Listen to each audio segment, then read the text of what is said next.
नमस्कार, मी संतोष वाडके, उपविभागीय कृषी अधिकारी वाशिम. आणि आता सध्या आपण आहोत डॉक्टर पंजाबराव देशमुख विभागीय कृषी संशोधन केंद्र वाशिम येथे. माझ्यासोबत आहेत डॉक्टर भरत गीते सर आणि गोटे सर.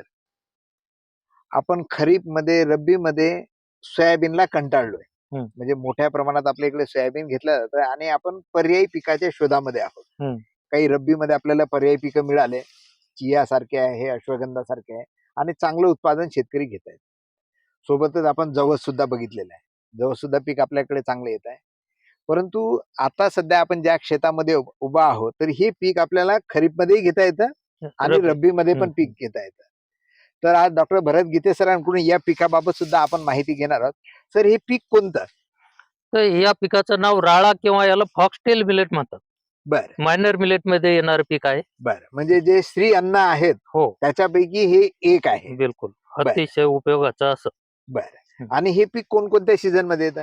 हे खरं तर खरीपामधलं पीक आहे, परंतु रब्बी हंगामामध्ये सुद्धा हे आपण घेऊ शकतो. बरं, म्हणजे रब्बीमध्ये पेरायचं असेल तर कधी? रब्बीमध्ये पेरायचं असेल तर 15 ऑक्टोबर ते साधारणपणे 30 नोव्हेंबर पर्यंत. आणि खरीपमध्ये? खरीपमध्ये 15 जून ते 9-10 जुलै पर्यंत समजा या कालावधीत. बरं. मायनर मिलेट मध्ये याचे दाणे छोटे राहतात, बारीक बियाणं राहतात. छोटं राहतं. तर मग एका एकरावर पेरायचं असलं तर याचं बियाणं किती लागतं? याचं बियाणं, याच्या पेरणीच्या 2 पद्धती आहेत. बरं. की याचं एकतर आपण रोपं तयार करून याची लागवड करू शकतो. हा. आणि या पद्धतीमध्ये 5 किलो एकरी बियाणं लागते. बरं. आणि आपल्याला म्हणजे आधी आपल्याला जशी भाताची नर्सरी करतोय तशी छोटी नर्सरी करून आपल्याला उगवायचं हो, आणि नंतर याची लागवड करायची. बरं. आणि दुसरी पद्धत, आणि त्या पद्धतीमध्ये एकरी 5 किलो बियाणं लागते आपल्याला. आणि दुसरी डायरेक्ट आपल्याला इतर पिकांसारखं पेरून टाकायचं. बरं. तर त्या पद्धतीमध्ये साधारणपणे 8 ते 10 किलो याचं एकरी बियाणं लागते. बरं. पेरणीचं अंतर काय म्हटलं याचं? याचं पेरणीचं अंतर 25 ते 30 सेंटीमीटर, तसं बहुधा 25 सेंटीमीटर रिकमेंडेड. 2 तासातलं. आणि म्हणजे 1 फूट पण नाहीये, नाही 25 सेंटीमीटर. 25 आणि सेंटीमीटर.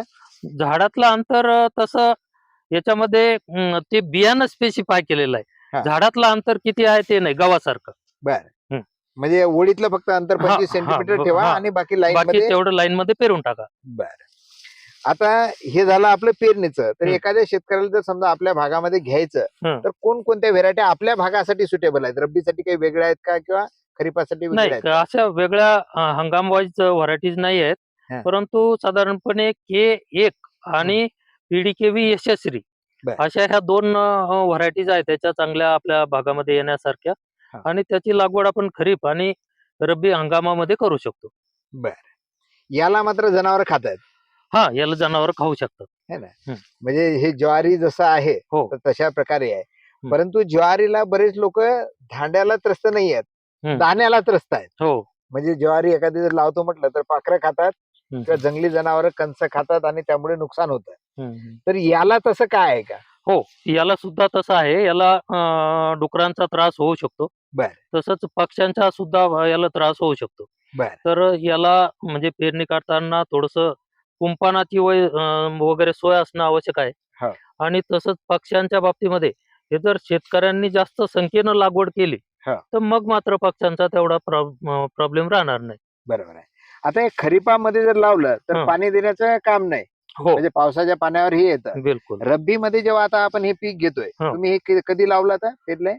हे नोव्हेंबरची पेरणी आहे, नोव्हेंबरच्या पहिल्या दुसऱ्या तर आठवड्यात. याला किती पाणी लागतात? याला 4 पाणी लागतात तरी. बरं, म्हणजे गव्हापेक्षा कमी पाण्यामध्ये येतं. कमी गव्हापेक्षा कमी, हरभऱ्यापेक्षा एखादा चिल्लक. बरं. आणि खताचा डोस कसा राहतो याला? याला खत साधारणपणे 1 बॅग, जे 10-26-26 किंवा 18-18-10 किंवा 14-35-14 हे साधारणपणे एकरी 1 बॅग. किंवा आपल्याला जर असं त्या सेपरेट खतांमधून द्यायचं म्हटलं तर त्याच्यामध्ये साधारणपणे आपल्याला 30 kilo urea, 1 bag super phosphate आणि पुन्हा 30 किलो आपल्याला म्युरेट ऑफ पोटॅश अशा प्रकारे एकरी आपल्याला द्यावं लागेल. आणि पेरणीनंतर साधारणपणे 30 ते 35 दिवसांनी आपल्याला परत 30 किलो युरिया एकरी या प्रमाणात आपल्याला खताचं नियोजन करावं लागेल. बरोबर. आता हे खताचं नियोजन झाल्यानंतर यावर कीड रोगाचा कसा प्रादुर्भाव राहते? नाही, साधारणपणे याच्यावर कीड आणि रोगांचा काही फारसा प्रॉब्लेम राहत नाही. एखाद्या वेळेस मावा किडीचा प्रादुर्भाव याच्यावर होऊ शकतो आणि त्याच्यासाठी आपण क्विनॉल 5 या कीटकनाशकाची फवारणी करून आपल्याला त्याचं नियंत्रण करता येऊ शकते. बरं. तर याचं उत्पादन कसं राहतं आणि भाव कसा राहतो? याला साधारणपणे याचं जे उत्पादन आहे याला कालावधी जो आहे साधारणपणे आपल्याला 4 महिन्याचं हे पीक राहू शकते रबीमध्ये. बरं. खरीपामध्ये थोडंसं त्याच्यापेक्षा 5-10 दिवसानं लवकर येईल, हा. परंतु रबीमध्ये ते थोडंसं 4 महिने घेऊ शकते. बरं. आणि याचं राहिलं उत्पादनाचं, तर उत्पादन साधारणपणे एकरी याचं 10 ते 12 क्विंटल एकरी उत्पादन याचं येऊ शकते. बरं. आणि भाव कसा राहतो? आणि याला जो भाव आहे हा साधारणपणे 9 ते 10 हजार रुपये प्रति क्विंटल याप्रमाणे राहू शकतो. बरोबर आहे. म्हणजे आपण आता सध्या मिलेट सगळीकडे ऐकतोय. हो, म्हणजे हो. मधल्या काही वर्षापूर्वी मिलेट आपण विसरलो होतो. परंतु आपल्या भारताचे पंतप्रधान यांच्या पुढाकाराने एक आपण मिलेट इयर साजरं केलंय 2023 ला. आणि भारताचंच नाही तर संपूर्ण जगाचं लक्ष आपली ही जी मायनर मिलेट्स होती याकडे गेलेलं आहे. आणि याचं सेवनामध्ये अनन्यसाधारण महत्व आहे. आणि ज्यामुळे याला आता भाव पण मोठ्या प्रमाणात चांगला मिळत आहे. तर याचं महत्व काय आहे आरोग्याच्या दृष्टीने? नाही, याच्यामध्ये असं आहे की हे जे काही तृणधान्य आहेत त्याच्यामध्ये 3 प्रकार पडलेले आहेत साधारणपणे, की निगेटिव्ह ग्रेन्स किंवा त्या धान्याचा आपण म्हणजे सेवनामध्ये उपयोग केल्यास त्याच्यापासून आपल्याला म्हणजे की रोगांचं विकारांचं प्रमाण वाढू शकते. तर ते विशेष करून जे ग्रेन्स आहेत त्याच्यामध्ये गहू आणि तांदूळ हे 2 आहेत किंवा ज्याच्या आपण खाण्यानं आपल्या शरीरामध्ये विकारांचं प्रमाण वाढते किंवा वाढू शकते, म्हणून त्याला आपण निगेटिव्ह ग्रेन्स म्हणतो. Negative grains. आता दुसरा प्रकार आहे की न्यूट्रल ग्रेन्स, किंवा त्या खाण्यानं आपल्याला असलेले विकार वाढणार नाहीत किंवा ते कमी होणार नाहीत. आणि मात्र आपलं शरीर जसं आहे तसं चांगलं राहण्यासाठी ते मदतीचे राहू शकतात. तर त्याच्यामध्ये आहे बाजरी, ज्वारी, मका आणि नाचणी असे 4 पिकं त्याच्यामध्ये येतात न्यूट्रल्स, किंवा त्याच्यामधून आपल्याला असलेले विकार वाढणार नाहीत आणि नसलेले येणार नाहीत आणि साधारणपणे आपलं आरोग्य चांगलंच राहील, मेंटेन करण्याचं काम करेल. आणि तिसरा प्रकार आहे पॉझिटिव्ह ग्रेन्स. तर त्याच्यामध्ये हे पीक येतं राळा. आणि राळा, त्याच्यानंतर कुटकी, त्याच्यानंतर भगर, कोदो मिलेट वगैरे अशा प्रकारचे 3-4 पिकं त्याच्यामध्ये येतात. मात्र याच्यामुळं फायदे फार आहेत की आपल्या आरोग्याच्या दृष्टीनं, कारण आपल्या शरीरामध्ये काही विकार असतील की गंभीर विकार किंवा आपलं त्याच्यामध्ये हार्ट अटॅक असेल, आपलं कोलेस्ट्रॉल असेल, ते मेंटेन ठेवण्याचं हे काम करेल. आपल्या अटॅकचे प्रॉब्लेम कमी करण्यासाठी, ब्लॉकेजेस कमी करण्यासाठी उपयोगाचं राहील. शुगर कमी करण्यासाठी, बीपी कमी करण्यासाठी वगैरे अशा प्रकारचे कॅन्सर कमी करण्यासाठी, असलेले विकार कमी करण्यासाठी आणि नसलेले येणारच नाही आणि आपलं सुदृढ म्हणजे आपलं शरीर राहण्यासाठी हे याचं अतिशय महत्व आहे. आणि त्यामुळेच आपण याला आता श्री अन्न म्हणतोय. बिलकुल बिलकुल बिलकुल. असं हे महत्वाचं पीक आहे.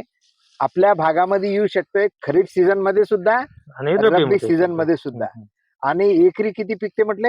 हे साधारणपणे एकरी 8 ते 10-12 पर्यंत 10 क्विंटल पिकते. आणि भाव सध्या मार्केटमध्ये काय मिळत आहे? 9 ते 10 हजार रुपये. 9 ते 10 हजार.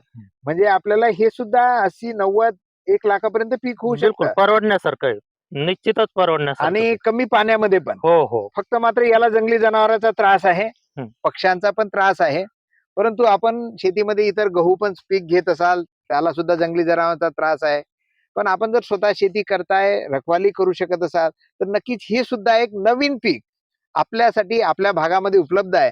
आणि ज्याच्या ट्रायल डॉक्टर माननीय गीते सरांनी या ठिकाणी घेतलेले आहेत, त्यांचे अनुभव आपल्या समोर आता सगळ्यांसमोर आहेत. नक्कीच आपण हे सुद्धा पीक ट्राय करू शकता.